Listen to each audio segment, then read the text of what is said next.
चलिए, good evening friends. आइए आप लोग फटाफट बच्चों जुड़िए, फिर आज की क्लास शुरू की जाती है आपकी।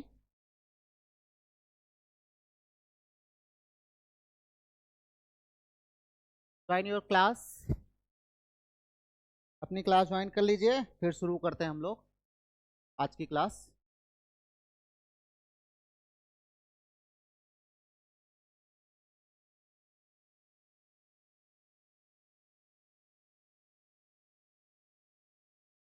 हाँ ठीक है, चलिए आज की क्लास हमारी उसी कंटिन्यूएशन में है। कल की क्लास आप वीडियोस में जाके देख सकते हैं, जहाँ पे हमने डिस्कस किया था on his blindness. John Milton का एक सोनेट है ऑन हिज ब्लाइंडनेस, तो हमने डिस्कस किया था। आज हम उसके कुछ जो इम्पोर्टेंट थीम्स के बारे में डिस्कस करेंगे ऑन हिज ब्लाइंडनेस के। आइए हम लोग देखते हैं ऑन हिज ब्लाइंडनेस थीम्स जो हैं क्या हैं। तो अगर थीम की हम बात करें तो basically it is about patience. Patience की बात करता है। John Milton is blind, John Milton blind हैं और कहते हैं कि भाई जब आदमी क्या होता है, डिसेबल होता है, तो उसको और पेशेंस की करें। It is about patience and accepting God's will. तो मेन थीम इसकी क्या है? पेशेंस है, और ये चीज एक्सेप्ट करना what God does that's right. God की जो इच्छा है वो बिल्कुल सही है। गॉड की इच्छा को एक्सेप्ट करना, वो हमारे लिए सही हो सकती है, हमारे नजरिए से गलत हो सकती है, लेकिन अगर वो ईश्वर की इच्छा है तो हमें स्वीकार करना चाहिए। ये दो मेन थीम है वो यहाँ पर हमें देखने को मिलती है। Milton reflects on the loss of his sight and feels despair at his inability to serve God as he had once hoped. कल भी हमने क्लास में आपको बताया था कि when at the age of 44, ये ध्यान रखिएगा, मिल्टन कब ब्लाइंड हुए थे? जब वो मात्र कितने साल के थे? 44 ईयर्स ओल्ड। 44 ईयर्स ओल्ड थे मात्र, तभी इनकी जो है आंख की रोशनी चली गई थी। तो मिल्टन एक कंप्लेन करते हैं गॉड से, कहते हैं प्रभु जो है मतलब इतनी यंग एज में मेरी आंख की रोशनी थी, आप तब भी चाहते हैं कि काम करूं। कंप्लेन करते हैं।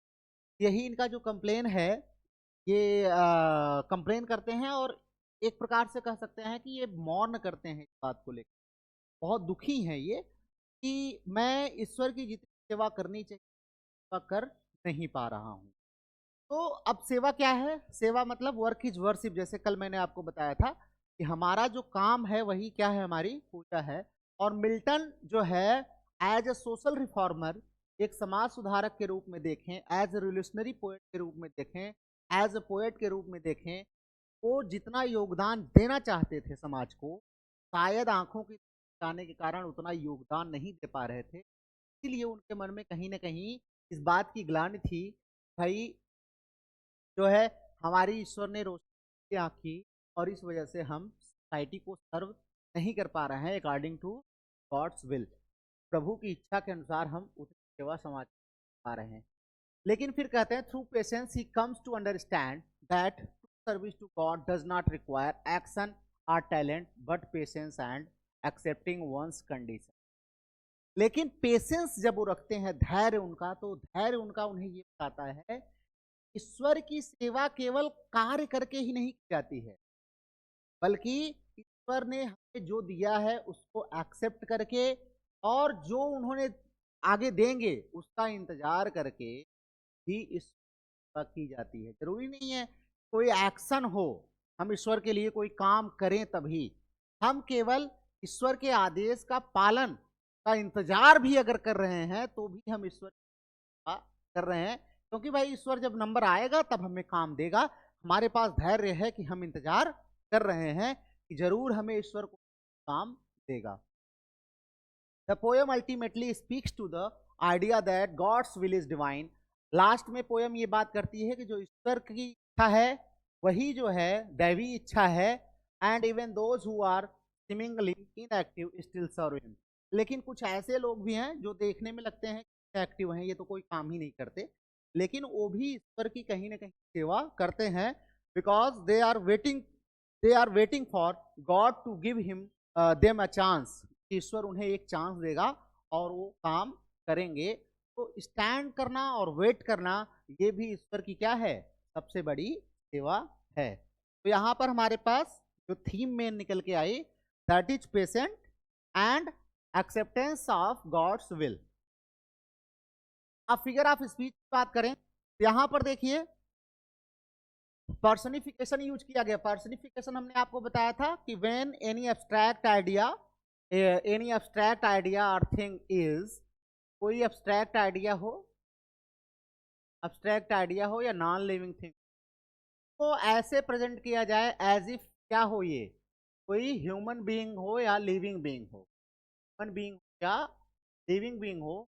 इस तरीके से जब ट्रीट कराते हैं वहां पर कौन सा फिगर ऑफ स्पीच होता है, पर्सनिफिकेशन होता है।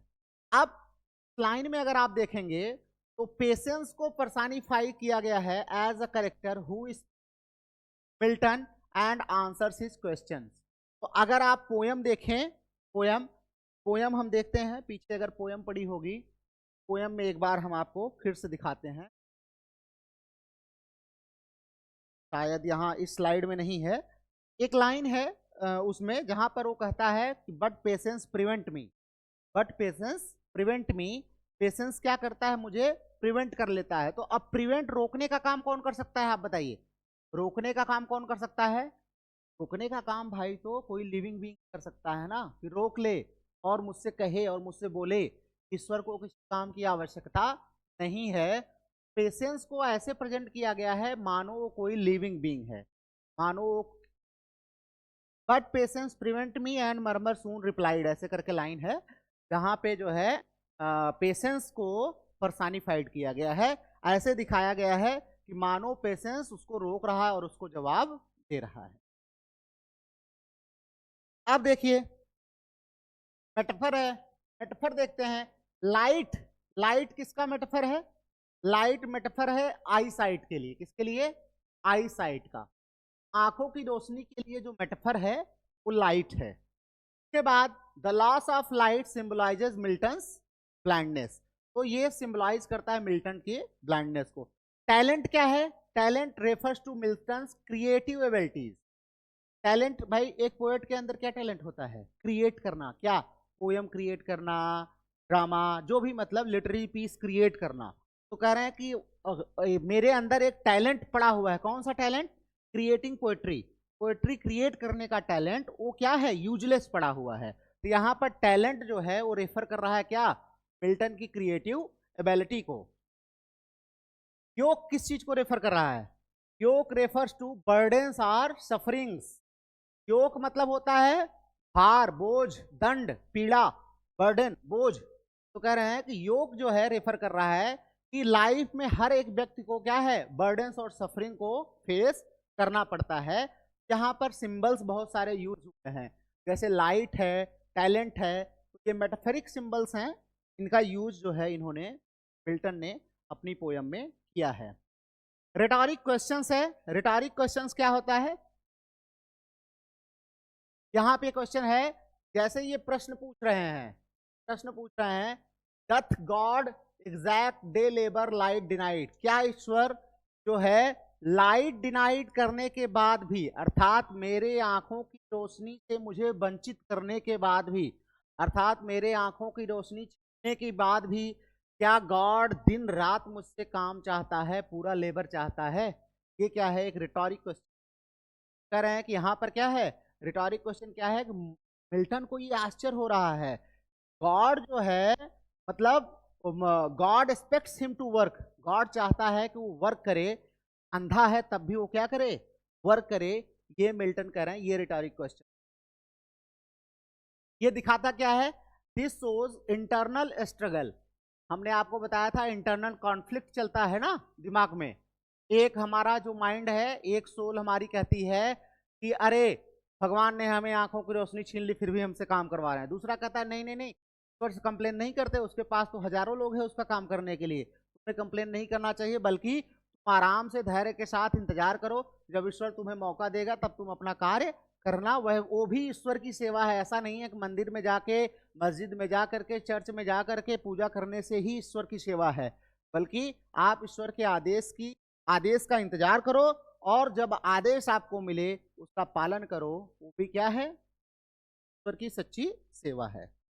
Now we have alliteration. Alliteration जैसे बियर हिज माइल्ड यॉक, यहां पर देखें, and post over land, the repetition of consonant sounds contribute to the musicality of the poem. तो यहाँ पर देखिए कॉन्सोनेंट साउंड जो है वो बार बार रिपीट हो रहे हैं, तो क्या करते हैं, रिपीटिशन को, हमने अलिटरेशन देखा था आपको जब ऑफ स्पीच पढ़ा रहे थे। देखिए फिगर्स ऑफ स्पीच एक दिन हम आपको तीनों डिफ्रेंसिएशन बता देंगे। एक होता है आपका अलिटरेशन होता है जो यहाँ पर दिया गया है, एक होता है रिपीटिशन होता है, एक होता है एसोनेंस होता है, एक होता है कॉन्सोनेंस। एक दिन हम इस पर जो है पूरा रख लेंगे क्लास, या किसी वीडियो में हम आपको जो है इसके बारे में अलग से बता देंगे। वैसे हमारी बहुत सारी वीडियोज आती रहेंगी, अभी अलग से चलेंगे, तो बस आपके थोड़ा सा इंट्रोडक्शन देने के लिए जो है आपको यहाँ पर हमने बता दिया है। कह रहे हैं कि यहाँ पर क्या है, यहाँ पर देखें तो कुछ चीज़ें जो है बार बार रिपीट हो रही हैं, और वहाँ पे जो साउंड बार बार रिपीट होते हैं तो वहाँ पर क्या होता है, अलिटरेशन होता है। ये सारे के सारे रिपीटिशन ऑफ साउंड्स पर निर्भर करते हैं, ध्यान रखिएगा, रिपीटिशन ऑफ साउंड्स पर। साउंड्स के रिपीटिशन, जब वॉवेल साउंड होगा तो कैसे असोनेंस होता है, जब कॉन्सोनेंट साउंड होगा तो कैसे कॉन्सोनेंस होता है, ये सब हम आपको किसी एक वीडियो बता देंगे। यहाँ पे फिलहाल है रिपीटिशन है, bear his mild yoke and post पर लैंड। तो राइम स्कीम देखें तो आपको हमने बताया है कि ये पेट्रार्कन मॉडल पे लिखते थे, इटालियन मॉडल, इटालियन मॉडल या जिसको इटालियन पैटर्न कहते हैं हम, या इसी को क्या कहते हैं, इटालियन पैटर्न को पेट्रार्कन क्या कहते हैं, पेट्रार्कन पैटर्न, या इसी को हम और क्या बोलते हैं, को हम और बोलते हैं मिल्टॉनिक। क्या बोलते हैं, मिल्टॉनिक। मिल्टन ने इसको बहुत पॉपुलराइज किया था, मिल्टॉनिक बोलते हैं। हमने मिल्टॉनिक का सोनेट पढ़ाते समय हमने पीछे वीडियोज में आप जाके देखेंगे तो हमने पूरा एकदम बेहतर तरीके से बताया है कि कैसे हमारा जो मिल्टॉनिक सोनेट होता है 14 लाइनें 8+6 में डिवाइड होती हैं। ये जो 8 होती है इसको हम ऑक्टेव बोलते हैं, और इसकी राइम इसकी हमारी होती है A B B A B B A, ये राइम इसकी होती है। और जो 6 लाइन होती है इसको हम बोलते हैं सेस्टेट, स्टेट बोलते हैं, और इसकी राइमिंग प्रायः सी टी ई होती है, कभी कभी सी टी डी होती है, कभी कभी सी टी ई होती है। इस तरीके से ये राइम स्कीम चलती है। तो आप जो है ये सारी चीज़ें बार बार रिवीजन कर लिया करिए, बहुत इंपॉर्टेंट होता है। नॉर्मली क्या होता है, हम इसको छोड़ देते हैं, मिस कर देते हैं, बाद में कंपटीशन में आप जाते हैं ये बेसिक चीज़ आती रहती, तो उन बच्चों से पीछे हो जाता है जो आज इन चीज़ों को पढ़ लेंगे। तो इसको ध्यान से आप पढ़ेंगे। तो यहाँ पर पोयम में राइम स्कीम देखें तो पहली 4 लाइन ए बी बी ए, दूसरी 4 लाइन ए बी बी ए, तो ये हमारा हो गया ऑक्टेव। उसके बाद सी डी, तो ये हमारा हो गया स्टेट। ये राइम स्कीम फॉलो करती है। पेट्रार्कन सोनेट का ये क्या है, पैटर्न है राइम स्कीम का। तो यहाँ पर जो है आप जब क्रिटिकल एप्रिसिएशन लिखने के लिए आएगा तो ये सब आपको लिखना पड़ेगा, जैसे मैंने यहाँ पर दिया है ना, इसी तरीके से figures of speech, figures of speech में आप लिखेंगे, जैसे आप हेडिंग डालेंगे द फिगर्स ऑफ स्पीच, मान लीजिए आपको क्रिटिकल एप्रिसिएशन लिखने के लिए आ गया तो सबसे पहले आप इंट्रोडक्शन डालेंगे, इंट्रोडक्शन आप देंगे। इंट्रोडक्शन किसके बारे में, थोड़ा सा आप मिल्टन के बारे में देंगे, फिर थोड़ा सा आप ऑन हिज ब्लाइंडनेस पोयम के बारे में देंगे कि अपने अंधेपन पर उन्होंने ये पोयम लिखा था। उसके बाद इंट्रोडक्शन देने के बाद आप उसमें क्या लिखेंगे, इसकी थीम क्या क्या है। तो थीम आप जैसे अभी हमने आपको बताया पेशेंस है, गॉड्स विल है, ये सब हमने आपको बताया। थीम आपको हमने बताया, थीम आप लिखेंगे। थीम लिखने के बाद आप इसकी क्या लिखेंगे, स्टैंजा पैटर्न, स्टैंजा पैटर्न आप लिखेंगे, ऑक्टेव में है, स्टेट में है, ठीक है। उसके बाद स्टैंजा पैटर्न के बाद आप लिखेंगे राइम स्कीम, राइम स्कीम अभी हमने आपको बताया। फिर आप लिखेंगे figures of speech, figures of speech used in, उसके बाद फिगर्स ऑफ स्पीच और एग्जाम्पल भी आप देंगे, ध्यान रखिएगा। इसमें ये फिगर जैसे पेशेंस वाला एग्जांपल दे करके आप बताएंगे कि वहां पर पर्सोनिफिकेशन यूज किया गया है। माइल्ड यॉक वाला दे करके आप बताएंगे। फिर सिंबल्स, सिंबल्स क्या क्या यूज किए गए हैं, जैसे लाइट सिंबल किसका है, ये आई साइट का है, आई साइट का है। तो ऐसे ही आप पूरा क्रिटिकल एप्रिसिएशन लिखते हैं। तो ये सारे पॉइंट्स आप बहुत ध्यान से पढ़िएगा, और आई एम श्योर कि अगर आप इसको अच्छे तरीके से करते हैं से आपसे बेहतरीन और कोई आंसर नहीं लिख पाएगा, आप बहुत ही बेहतरीन एक आंसर लिखेंगे। तो थीम में अगर हम देखें तो थोड़ा सा इसको अगर हम बढ़ाकर इसकी थीम को देखें तो इसको थोड़ा सा आप लोग पढ़ लीजिएगा। The theme on his blindness also touches the concept of divine grace and the acceptance of one's limitations. इसमें एक थीम और है, अगर हम थोड़ा सा आगे बढ़ करके देखें तो ये एक तो ये कहता है कि the concept of divine grace, भाई भगवान जो हमें आशीर्वाद देता है, एक उसका कॉन्सेप्ट, और दूसरा एक्सेप्टेंस ऑफ वंस लिमिटेशन, और ये भी स्वीकार करना कि हर व्यक्ति की एक क्या होती है, लिमिटेशन होती है। ये भी इसकी एक थीम है। तो फिलहाल आप जो है पढ़ लीजिएगा, हमने थोड़ा सा इसको और डिटेल में यहाँ पे दे दिया है कि आप इसको पढ़ लेंगे तो आपके पास कंटेंट और बढ़िया हो जाएगा, जिसको आप लिख सकते हैं। कंक्लूजन के लिए अगर हम देखें तो कंक्लूजन आप लास्ट में लिखेंगे ही। कंक्लूजन में आप यही लिखेंगे कि on his blindness bye John Milton is a powerful reflection on the relationship between human limitations, patience and divine service. ये एक रिलेशनशिप दिखाता है क्या, ह्यूमन लिमिटेशंस के बीच में, पेशेंस के बीच में, और डिवाइन सर्विस के एक रिलेशनशिप को दिखाता है। Through his personal struggle with blindness, Milton explores the idea that service to God is not dependent on physical abilities। Milton हमें ये बताते हैं कि फिजिकल एबिलिटी पे निर्भर नहीं करती। करें हमारा तो हाथ नहीं है, हमारा पैर नहीं, हम ईश्वर की सेवा कैसे कर सकते हैं। करें फिजिकल चैलेंजेस हमें रोकते नहीं हैं, जो है ये ध्यान रखिएगा, बल्कि गॉड की इच्छा अगर है और हम उसको स्वीकार करते हैं, वो क्या है, ईश्वर की सबसे अच्छी सेवा है। यहाँ पे आके हमारी ये पोयम जो है समाप्त हो जाती है। अब हमारे पास जो अगली पोयम है वो है जॉन डन की। जॉन डन की हमारी पोयम है presence in absence. Presence in absence, ये जॉन डन की पोयम है। तो आइए हम लोग थोड़ा सा इस पोयम को देख लेते हैं, जॉन डन के बारे में थोड़ा सा देख लेते हैं कि जॉन डन कौन थे।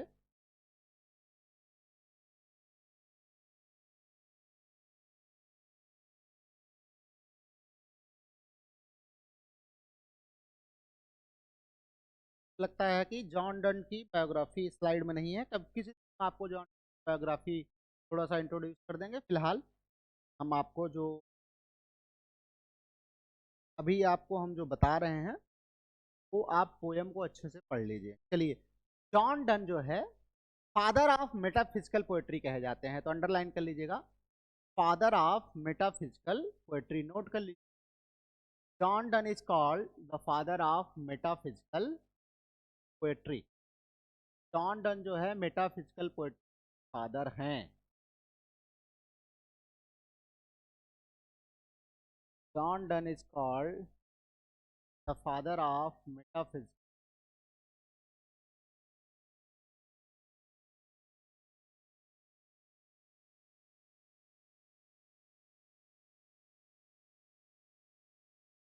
देखिए,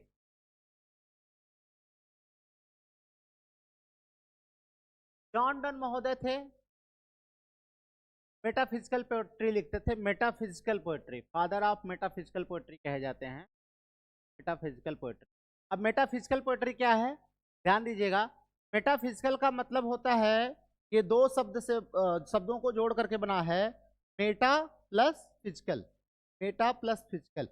मेटा मतलब होता है बियॉन्ड, मेटा मतलब क्या होता है, बियॉन्ड। और फिजिकल मतलब होता है, यहां से हम कहेंगे द वर्ल्ड। तो जो चीज बियॉन्ड द वर्ल्ड मतलब मटेरियल की दुनिया का नहीं है, इस दुनिया का नहीं है, अर्थात दूसरी दुनिया की बात करते हैं, बियॉन्ड द वर्ल्ड की बात करते हैं, वो है क्या, मेटाफिजिकल। तो ये पोएट्री जो है स्पिरिचुअल इन टोन होती है, आध्यात्मिक पोएट्री होती है।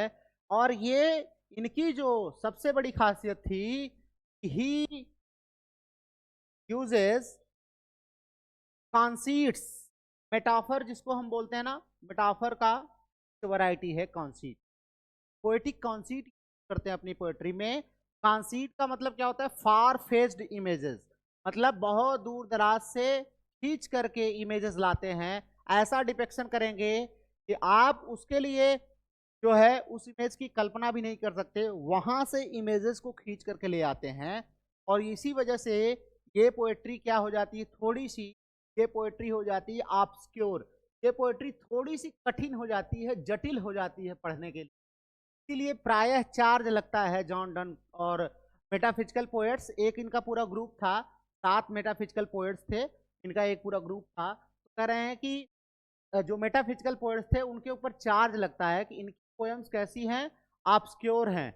ऑब्सक्योरिटी का इनके ऊपर चार्ज लगता है कि ये बियॉन्ड द वर्ल्ड की बातें करते हैं और ऐसे इमेजेस के आते हैं, उन इमेजेस को नॉर्मल ह्यूमन बीइंग जो है बहुत समझ ही नहीं सकता जब तक वो बहुत डीप में जाकर उसको समझने की कोशिश ना करे। जैसे बहुत सारा है, जैसे एक इनकी मैं बताऊं, एक इनकी पोयम है कैनाइजेशन, जिसमें ये लबर है और पत्नी है, लबर का है, उसकी तुलना करते हैं जो हमारा मैथमेटिक्स में जो है एक कंपास होता है ना, ट्रायंगल वाला, यहाँ से रख करके हम सर्कल बनाते हैं। तो कहते हैं कि this point is beloved and the other point is lover. Lover दूसरा पॉइंट है, ये beloved है। जो उसके चारों तरफ कितना भी दूर चला जाए तो इसी पूरे ऑर्बिट में वो क्या करेगा, घूमेगा। तो इस प्रकार की इमेजेस लाना और उसको दिखाना, ये अपने आप में काफी, मतलब कह सकते हैं कि पढ़े लिखे व्यक्ति भी कर सकते हैं। तो काफी मेहनत ये लोग अपनी पोएट्री पे करते थे। इनके ग्रुप में जो शामिल थे, जॉन डन के साथ जो है रिचर्ड क्रासा थे। रिचर्ड क्रासा का नाम आता है, एक दो नाम आप जरूर याद कर लेंगे मेटाफिजिकल पोएट्स का, इसमें आपके रिचर्ड क्रासा आते थे। हेनरी वान का भी नाम आता है इसी में, हेनरी वान थे, रिचर्ड क्रासा थे। उसके बाद आप जो है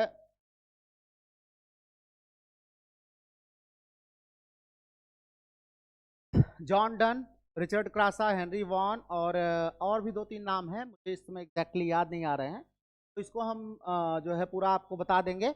मेटाफिजिकल पोएट्स पे भी मैं एक पूरी वीडियो अपनी बनाऊंगा, तो आप हमारे चैनल पे वहाँ पर देख लीजिएगा, ये सारा कुछ मिलेगा। मैं एक वीडियो मेटाफिजिकल पोएट्स पर ही बनाऊंगा, जहाँ पर हम रॉबर्ट हेरिक भी हैं, एक ऐसे करके नाम याद आएगा, रॉबर्ट हेरिक हैं, रिचर्ड क्रासा हैं, एंड्रू मार्वेल हैं, जो है हेनरी वान हैं, ऐसे ऐसे करके कई सारे राइटर हैं जो है। तो इनकी पोएट्री को हम लेकर के आएंगे और मेटाफिजिकल पोएट्री क्या होती है इसके बारे में भी हम लेकर के आएंगे। तो फिलहाल जो प्रेजेंस इन एब्सेंस है, पोयम को दूसरा जो नाम दिया जाता है वो है द गुड मारो।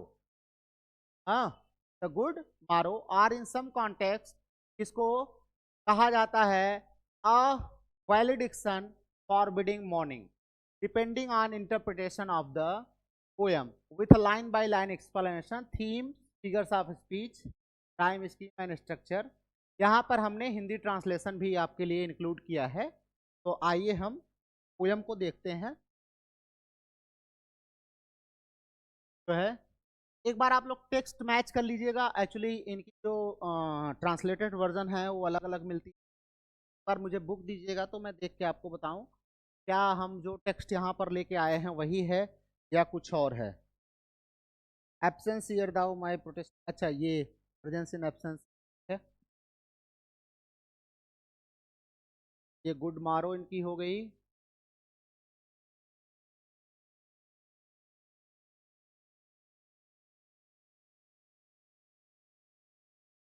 चलिए ये इनकी दूसरी पोयम है, जो है अ, अभी आपके लिए ये जरूरी नहीं है, हम जो है साइंस है।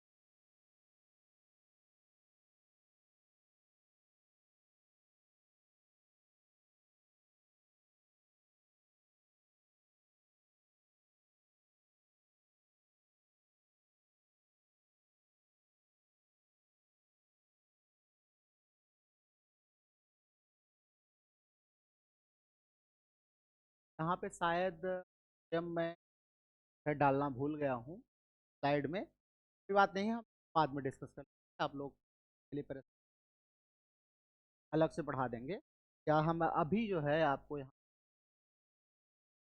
बुक है हमारे पास, तो हम लाइंस लिख करके आपको थोड़ा एक्सप्लेन कर देते हैं।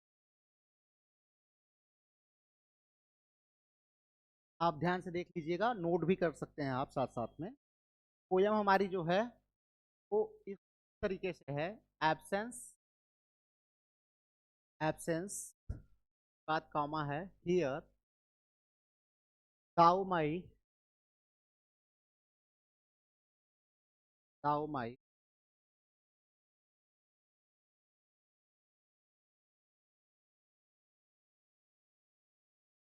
Session against thy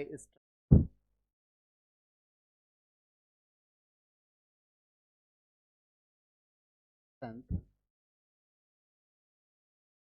distance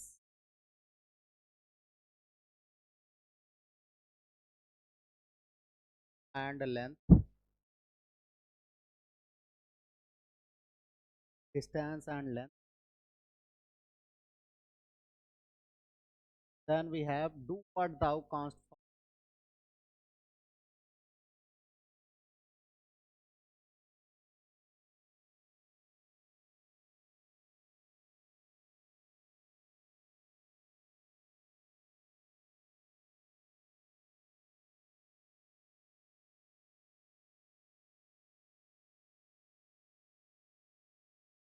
For herds of test metal,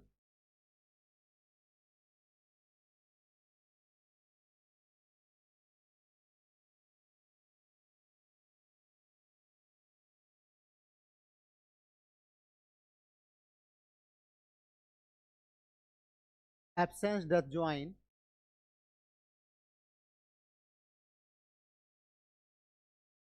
doth and time doth set time.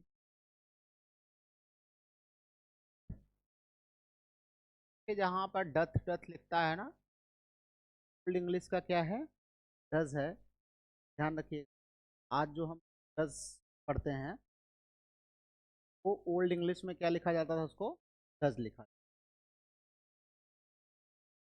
तो उसके बाद जो है एक हमारा स्टैंजा यहाँ पर आकर समाप्त होता है। दूसरा स्टैंजा हमारा जो है 6 लाइन के स्टैंजाज हैं आपके। स्टैंजा 3, 3 स्टैंजाज जो है रेजर हो। 4 स्टैंजाज टोटल हैं आपके, 1 2 5 6।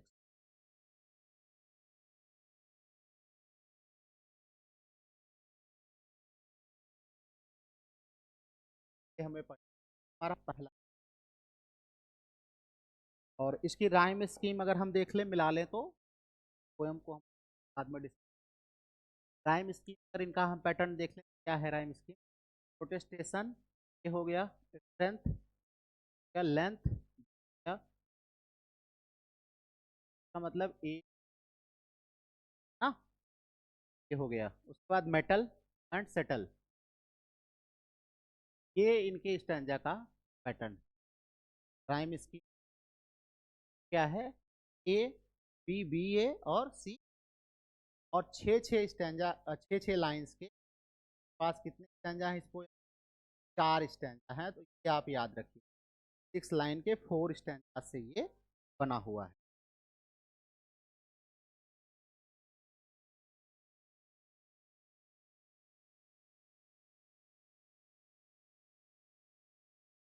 चलिए, कुछ और पॉइंट्स हैं, आप नोट कर लीजिए। जैसे जॉन डन का जो बर्थ हुआ था वो लंदन में 1572 में हुआ था। लंदन में 1572 में था, ये आप नोट कर लेंगे, इंपॉर्टेंट है। और मेटाफिजिकल पोएट हमने बता ही दिया, फादर ऑफ मेटाफिजिकल पोएट्री कहे जाते हैं, ठीक है।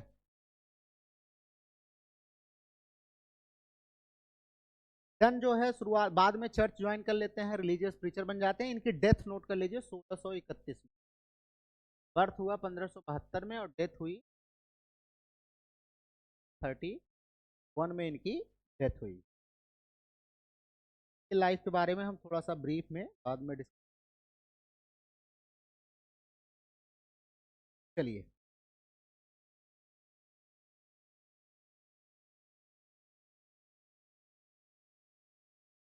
एक्चुअली ये जो पोएम प्रेजेंस इन एब्सेंस है, ये वाइफ के बाद लिखी गई। After the death of his wife जो है, वाइफ को याद करते हुए उनको एक पोएम कि मतलब are absent but absence make me feel that you are, हमारा एब्सेंस ऐसा महसूस कराता है जैसे प्रेजेंट हो। इसका नाम क्या है? Absence in presence. मतलब एब्सेंस इन प्रेजेंस जो है बताता है कि किस प्रकार से जो है एब्सेंस में भी तुम्हारी प्रेजेंस है, मतलब तुम ना होकर भी तुम मेरे साथ हो। यही ये पोयम बताता है। ये कहते हैं absence hear thou my protestation. Absence कहते हैं डन कहते हैं hurts me a lot, hurts me a lot that I lost my loved. मुझे तकलीफ डन कहता है वाइफ की क्या हो गई है, डेथ हो गई। वाइफ का नाम आप लिख लीजिएगा, एन बॉयल। वाइफ का नाम क्या था? Anne Boyle. याद कर लीजिए, एन बॉयल इनकी पत्नी थी। तो कहते हैं कि I am my wife is so far from me, बहुत दूर है मेरी पत्नी। तभी इनके दिमाग में ये आइडिया आता है कि क्या जो है, मतलब हम दिमाग में जो करते हैं उससे दूरी होती है कि या वास्तव में आदमी दूर होता है इसलिए दूरी होती है। तो उसी पर ये लिखते हैं, कहते हैं है ना, ये दूरी हम दूर होते हैं बिकॉज हम ये फील करते हैं कि हम दूर हैं, कि हम, और जब हम ये फील नहीं करते तो जो व्यक्ति हमसे दूर होता है वो दूर होकर के भी क्या होता है, हमें अपने पास महसूस होता है। ये डन साहब कह रहे हैं, डन साहब कह रहे हैं। फिर डन कहते हैं कि ये सोच करके क्या होता है, जब मैं ये सोचता हूं तो मैं थोड़ा सा क्या हो जाता है, मेरे अंदर ताकत आ जाती है, स्ट्रेंथ आ जाती है, मैं अपने आप को कंट्रोल कर लेता हूँ। मेरी जो वाइफ है वो आज भी दिमाग में, मेरे हृदय में जिंदा है। ये क्या करता है, ये बात मुझे क्या करती है, बहुत सांत्वना देती है। ट्राई करने लगता हूँ जैसे ही वो लगता है कि नहीं, अ, हमें जब डर होता, हम रोते क्यों, हम रोते क्यों हैं डेथ पर, क्योंकि हमें लगता है अब वो हमारे साथ नहीं है, इसलिए हम रोते हैं।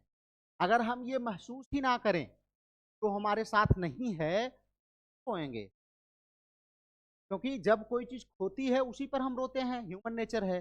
कह रहे हैं कि धन साहब कह रहे हैं, मैं ये आइडिया मेरे दिमाग में आया करे, मैं तो सिर्फ ये महसूस कर रहा हूँ इसलिए मेरी वाइफ मेरे साथ नहीं है।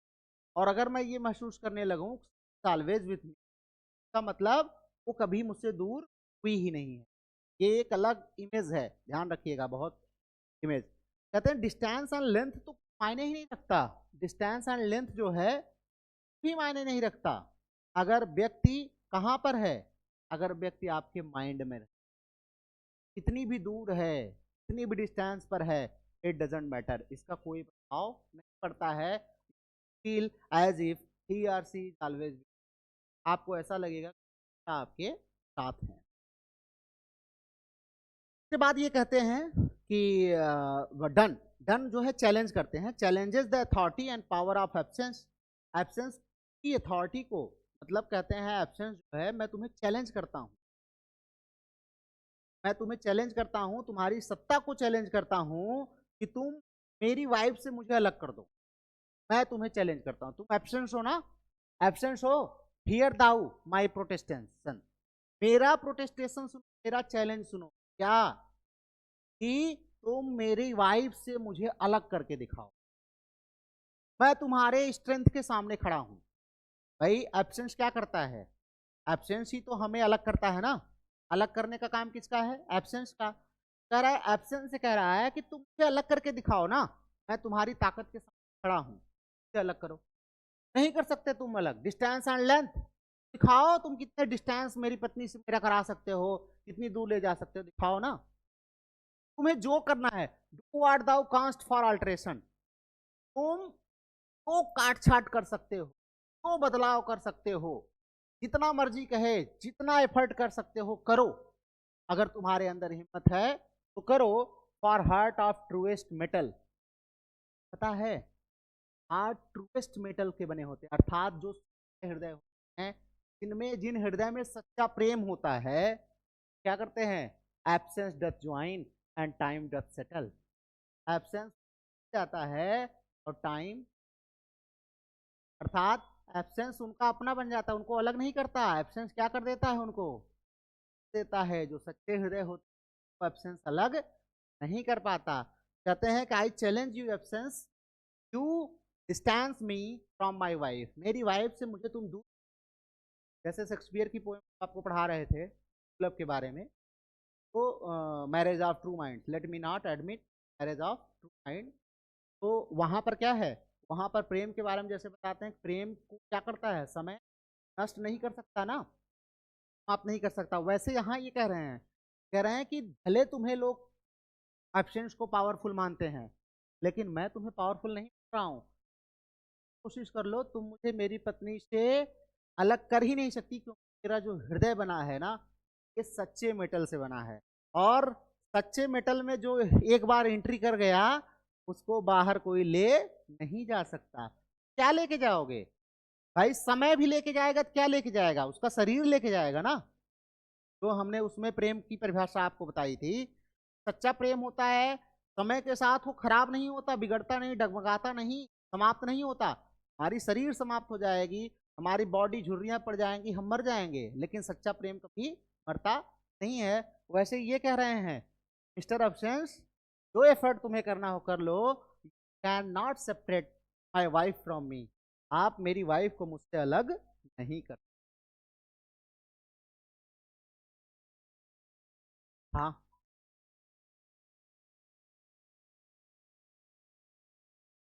हाँ ठीक है।